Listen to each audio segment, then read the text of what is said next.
We communicate with a lot of the private equity firms, and one of the bigger plays was like, hey, we want to build out a competitor to these kind of traditional strategics. And we're going to do, and it's going to be a digitally native competitor, right? So like, let's use Morphe as a platform to launch and manage brands. And they're doing that, right? I think to a lot of success. Do you think, like, how viable do you think that is as an option? Or is it something where, the advantages of digital just aren't, don't really make that a viable option? Is that, I just have to imagine that you've had a lot of those conversations. Yeah, absolutely. The new platform, or the new platform consolidator question. Yep. I believe the market is wide open for someone to emerge with real scale that rivals the legacy consolidators. Now, they're always going to be here. They have tremendous capability and distribution might, but the ability to disintermediate legacy shelf space has never been more apparent than today. You can tell millions of people about your brand instantly. You can connect in a two-way conversation instantly.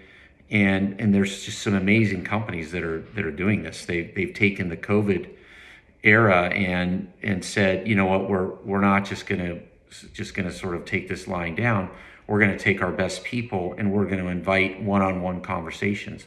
We're gonna take our makeup artists that were in the field and we're gonna turn them into consultants online, where just like you and I, they're doing Zoom calls through. There's a mechanism to filter and find the makeup artist that speaks to me. One of the problems right now is if I'm a consumer and she's looking for something interesting and new for me, and I go on Instagram, I'm overwhelmed by the sheer magnitude of influences there are. How do I find the one that even speaks to me?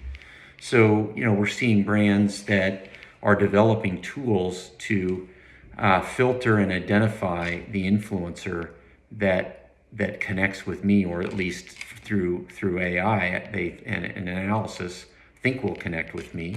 And then we're creating that one-on-one true relationship that you might have had with even the Avon lady long ago. And we're now doing it in the digital world, and that she understands me, she understands my skin tones, she understands what I like, what I don't like, and she's able to recommend to me what works for me, and she's able to teach me how to put on makeup, and we do it together via Zoom.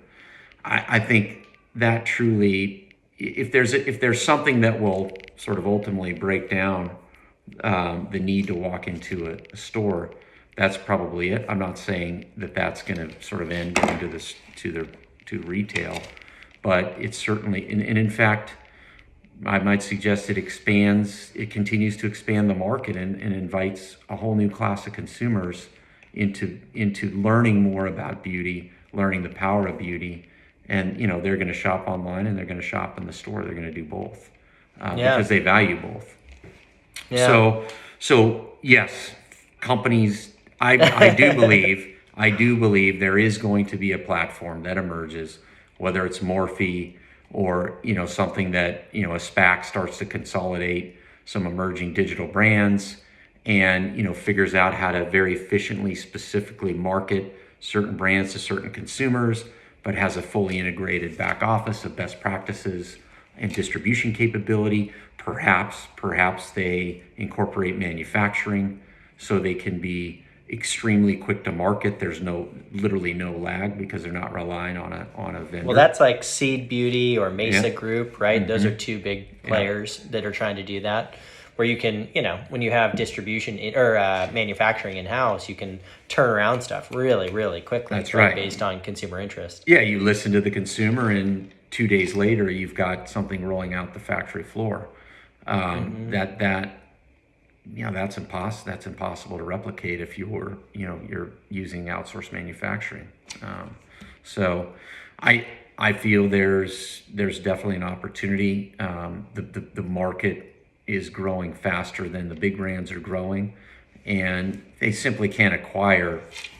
They just by sheer nature of, they're not going to slice the pie is so ultra thin, and there's always going to be room for a new consolidator.